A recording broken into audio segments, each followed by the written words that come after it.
the Colorado Supreme Court ruling that Donald Trump has now been disqualified.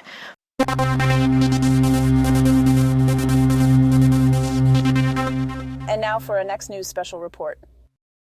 And now an urgent update that every patriot needs to hear. In a move that shakes the foundations of our republic, the Colorado Supreme Court has just barred former President Donald Trump from the 2024 ballot. This isn't just a news story, folks. It's a direct assault on the democratic process and the will of the American people.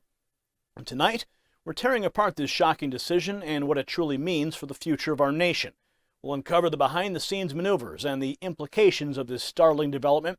From the GOP's bold response to the Trump campaign's fiery counterattack, we're exposing it all. So make sure you stick around for our final thought, where I'll reveal why this isn't just another political scuffle, but a pivotal moment in our history that could redefine the American electoral landscape. So don't go anywhere. This is a report you cannot afford to miss. Now, before we dive into this explosive story, a quick reminder of the importance of staying informed and prepared. Just like the unpredictable turns in our political landscape, the financial world is equally volatile. Gold has soared past $2,000 an ounce, reflecting the turmoil we're witnessing. It's reminiscent of the 1970s, with crises echoing those times. Remember, when our national debt climbs, so does the value of gold. The surge in gold is a stark reminder, much like the current political upheaval, that being prepared is key. And Patriot Gold Group offers you a reliable way to secure your financial future, echoing our fight to secure our nation's future. The number's on the screen, 888-857-9437. Give them a call, get your free investor guide, and remember to mention Next News for best-in-class service. Now back to the alarming developments in Colorado. The Colorado Supreme Court's decision to disqualify former President Donald Trump from the 2024 ballot has sent shockwaves throughout the nation, raising critical questions about the integrity and impartiality of our legal system. This ruling, passed by a narrow margin, is not just a legal judgment, it's a political gambit with far-reaching implications. Former President Trump, known for his unfiltered and direct approach, wasted no time in responding to this unprecedented move. At a rally in Waterloo, Iowa, Trump lambasted the ruling, accusing the Biden administration of weaponizing law enforcement for high-level election interference. His words echo the sentiments of many Americans who see this as a blatant attempt to sway the election. Watch. It's no wonder crooked Joe Biden and the far-left lunatics are desperate to stop us by any means necessary. They are willing to violate the U.S. Constitution at levels never seen before in order to win this election. Joe Biden is a threat to democracy. It's a threat. They're weaponizing law enforcement for high-level election interference because we're beating them so badly in the polls. Trump's reaction is just the tip of the iceberg in this unfolding drama.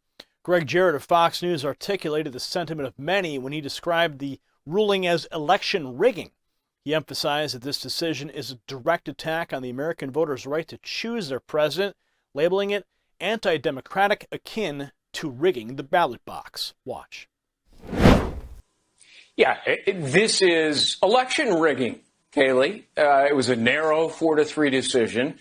It will almost certainly, in my judgment, be overturned by the U.S. Supreme Court because the insurrection clause in the 14th Amendment, as you point out, don't apply to the facts here. It was intended to prevent Confederates who literally took up arms against the government during the Civil War from holding office. So you fast forward now 150 years roughly, and Donald Trump is not even accused of insurrection under the federal statute. And if evidence supported that, surely Jack Smith, as special counsel, would have charged him with it. So to remove Trump from the ballot for an offense that he hasn't even been tried or convicted of, what is that? Well, that's violating his right to due process, which just happens to be guaranteed by the very amendment, the 14th, and elsewhere in the Constitution. But, you know, there's another factor here, Kayleigh. You know this as a lawyer. Under past Supreme Court rulings, the language used in the insurrection clause doesn't apply to the office of president or anybody running for it. Colorado officials here have, I think, brazenly manipulated the clause for purely political reasons. Another example of election interference by Trump opponents. This is an effort make no mistake, to deprive American voters of their right to make the decision as to who should be president. It is anti-democratic. It's the equivalent of rigging the ballot box, and it will surely be seen that way, only inflaming voters and I think boosting support for the former president. And that's what's going to happen, right? Now, Vivek Ramaswamy, another Republican presidential candidate, expressed his outrage in no uncertain terms. He called the decision un-American, unconstitutional, and unprecedented, criticizing it as a ploy by Democrat judges to bar Trump from the Colorado ballot. He pledged to withdraw from the Colorado GOP primary unless Trump is allowed on the state's ballot, calling on his fellow Republican contenders to do the same. Watch. They have just tried to bar President Trump from the Colorado ballot using an unconstitutional maneuver that is a bastardization of the 14th Amendment to our U.S. Constitution. This was a provision, Section 3, that was designed to bar Confederate members, people who switched to the Confederacy, from actually being able to serve. That's very different than what's at issue here, to say the least. This is a hollowed out husk of what the country was built on. The basic principle that we, the people, select our leadership, not the unelected elite class in the back of palace halls. That's old world Europe, not the United States. That's why I'm making a pledge today that I will withdraw. I pledge to withdraw from the Colorado GOP primary ballot unless and until Trump's name is restored. And I demand that Ron DeSantis and Chris Christie and Nikki Haley do the same thing, or else these Republicans are simply complicit in this unconstitutional attack on the way we conduct our constitutional republic. I refuse to be complicit in that. I think what they're doing is wrong, and I think it's up to Republicans to step up and stand up with a spine for our country's future. That's really what's at stake, whether we, the people, actually have a say in deciding who leads this country. Yes, it would be easier for other Republicans like me who are running in this race to say, hey, if Trump is sidelined, there's our opportunity. No doubt other candidates are probably privately celebrating with their corporate sponsors. That's not the right thing to do. I think the most useful thing that every GOP candidate can do right now is to join me in that pledge. I'll say that I will withdraw from that Colorado GOP primary ballot until Trump's name is restored. This belongs to the people, not to the unelected Democratic cabal of judges in Colorado or any other state. And I demand that Ron DeSantis and Nikki Haley and Chris Christie do the same thing, or else they're complicit in what this security state is trying to do to shut down Trump. I stand by that, and I expect them to do the right thing. Of course they won't. Now, the reaction of the Trump campaign to the Supreme Court's ruling was equally fiery. Spokesman Stephen Chung blasted the decision, accusing the all-Democrat appointed Colorado Supreme Court of colluding with a Soros-funded left-wing group to interfere in the election on behalf of Joe Biden. The Trump campaign statement is a scathing indictment of the court's decision and reflects the deep political divide in the country. And the Colorado Republican Party is not taking this decision lying down either. In a bold move, party officials have threatened to abandon the primary system in favor of a pure caucus system. This drastic consideration is a response to what they perceive as an unconstitutional attack on the electoral process. By potentially shifting to a caucus system, the Colorado GOP is sending a clear message. They will not stand by while the democratic process is undermined. And on CNN, the Colorado GOP chairman, Representative Dave Williams, stated that the state's party would move to a caucus system if the courts do try to keep Trump off the ballot. The statement underscores the party's commitment to upholding the democratic process and ensuring that voters have the right to choose their candidate. Watch. This is an absurd ruling, and we're going to do whatever we can to protect the rights of voters in Colorado and, frankly, across the nation to choose Donald Trump if they so choose. We're going to appeal this to the United States Supreme Court. We're a party to the case, and we're not going to take this lying down. And if need be, we're going to withdraw from the primary and go to a strict caucus process that would allow our voters to choose Donald Trump if they want. So the Supreme Court ultimately will have the final word on this, not just in Colorado, but probably for other states as well. If they side against the former president, would you consider that to be election interference? Absolutely. This is un-American of what's going on. I don't care if it's a Republican majority Supreme Court in the United States or if it's a Democrat majority here in Colorado. We don't feel that this is the right thing to do. If we truly care about one man, one vote and protecting our right to choose those who we want to represent us in government, then Chris Christie and Vivek Ramaswamy and some of your other guests on the last segment are right. Let the people decide. Don't take away our vote. So Colorado's Republican primary is on March 5th. Do you think that the Supreme Court will have a decision by then? Do you think that they should decide as quickly as possible? Absolutely. We are counting on them to grant us cert very quickly, the same with the Donald Trump campaign when they appeal this decision, and we expect them to have this heard very quickly and rapidly so that we can have a conclusion for our voters and for voters across the country. We feel that if this is dragged on, there's going to be other secretaries of state or other cases that are going to be brought across the country to remove Donald Trump, and that's just something that we can't abide. Well, he won't have to. We as a party are going to withdraw from the primary if this is allowed to stand. Again, we're not going to allow our voters to be shortchanged by radical justices who think that they can decide which candidates have the ability to be voted for or against by the American public. We will go to a straight caucus system where we will allocate our delegates accordingly to candidates that compete in our state. We're not going to take this lying down. So I think I commend Vivek Ramaswamy for doing that. I hope all the other candidates show support for Donald Trump in this regard. But we as a party are not going to let this happen. All right, Dave. Even John Bolton, the former United States ambassador to the United Nations and not a fan of Trump, surprisingly supported the notion that the U.S. Supreme Court would overturn the Colorado decision. Bolton explained why the Supreme Court is likely to take up the case and overturn it. His insight in this matter is particularly noteworthy given his past criticisms of Trump. Watch.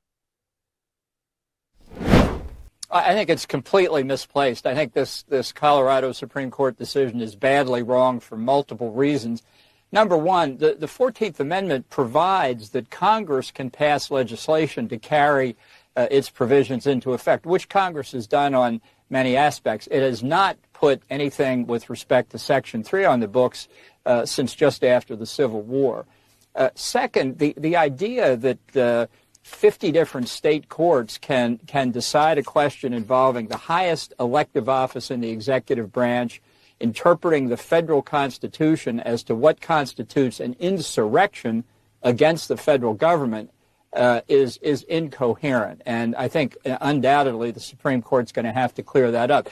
In terms of what the framers of the 14th Amendment meant, I think it's quite clear that the radical Republicans in Congress who wanted to suppress the secessionist advocates and governments of the southern states that succeeded would not provide, on this critical question of the offices that are going to be denied to people who broke their oath to the United States, that you're going to put decision-making authority on that in the hands of the states, including the former secessionist states. That, if that was their intention, they were delusional when they did it. So I'd be willing to bet a small amount of money here that the Supreme Court, if it gets to the merits of this, if it has to, will reverse. There's no other logical way you can apply this, and it would sow chaos in elections as far as the eye could see.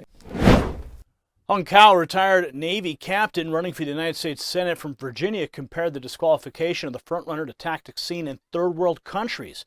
His statement points to a growing concern among Americans as such political maneuvers threaten the core values of American democracy. Watch. I'm Hun Cao, retired Navy captain and candidate for U.S. Senate. This presidential election will see the last two presidents running against each other. The choice is clearer than ever. So let's do what any logical person would do. Evaluate the record of each man when he was in office. That's basic common sense. In 2016, when I reported to the Pentagon, I was counting every bomb, every missile, and every torpedo for an imminent war with North Korea.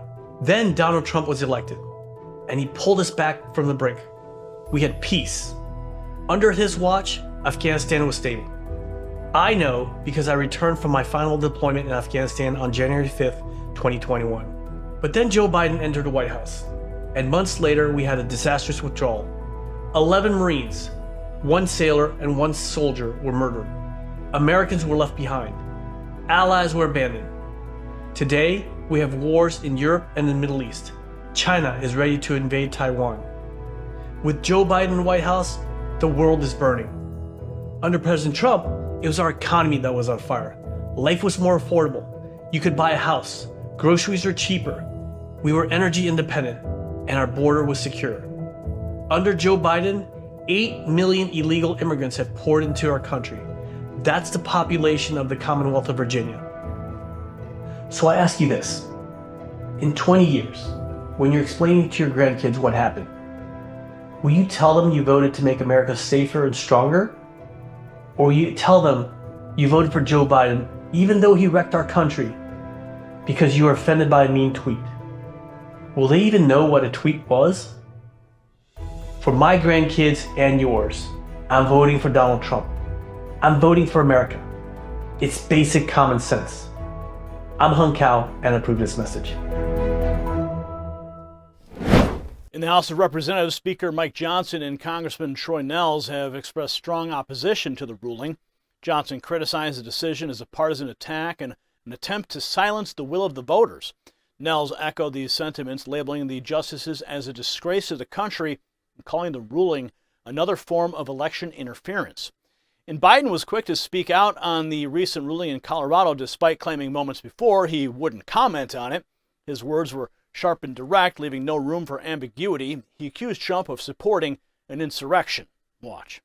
Your reaction to the Colorado ruling on Trump and the ballot? I'm not going to comment on a court case.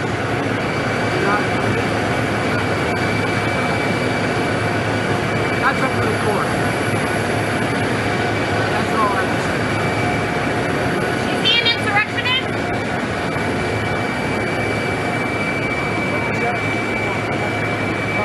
Is Trump an insurrectionist, sir? Well, I think certain things are self-evident. You saw it all. Now, whether the 14th Amendment applies, I'll let the court make that decision. But he certainly supported an insurrection. There's no question about it. None. Zero. And he seems to be doubling down on about everything. Anyway. The Colorado court's decision to use Donald Trump's January 6th speech as justification for the ruling has been a significant point of contention. Critics argue that this move is a clear attempt to sway public opinion against Trump. The fact that Trump has not been charged with insurrection or sedition further fuels the argument that this ruling is more about public perception than legal merit. Moreover, the Colorado court's own writings indicate that the insurrection clause does not apply to presidents. This suggests that the ruling is not only legally questionable, but also politically motivated. The court's decision to stay its ruling until July 4th, 2024, pending review by the U.S. Supreme Court, further indicates that this is a calculated move to influence public opinion ahead of the election. Now, this entire saga is a textbook example of how the court of public opinion is often more influential than the court of law. The media's portrayal of this event, coupled with the reactions of politicians and public figures, has turned this legal decision into a national debate about democracy and the electoral process. The case is now heading to the U.S. Supreme Court, where many expect the ruling to be overturned.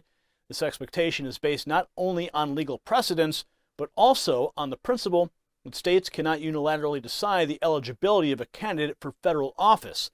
The constitutional implications of this case are significant, and its outcome could have lasting effects on the American political landscape for decades. If you got value from this report, tap subscribe. Now, in closing, this desperate move by the Democrats to use the courts to eliminate President Trump from the ballot is nothing short of disgraceful. It's clear they know Joe Biden doesn't stand a chance against Trump, who's surging ahead in the polls. Their attempt to manipulate the court of public opinion is a transparent, politically motivated attack, and it will backfire spectacularly. The American people are not blind to these tactics. This charade only serves to illuminate the Democrats' fear and desperation. It'll undoubtedly rally even more voters to Trump's side as they recognize and reject this blatant assault on our democratic process. This isn't just an attack on one candidate, it's an attack on the very principles of our republic. But make no mistake, the American people will see through this ploy, and their response will be heard loud and clear at the ballot box. This is not the end. It's just the beginning of a resounding backlash. Congratulations, you made it to the end of the video. Now keep up your quest for truth with this next news report. And if you found our channel enlightening, join the millions who agree with you. Tap subscribe. Thank you for watching the Next News Network.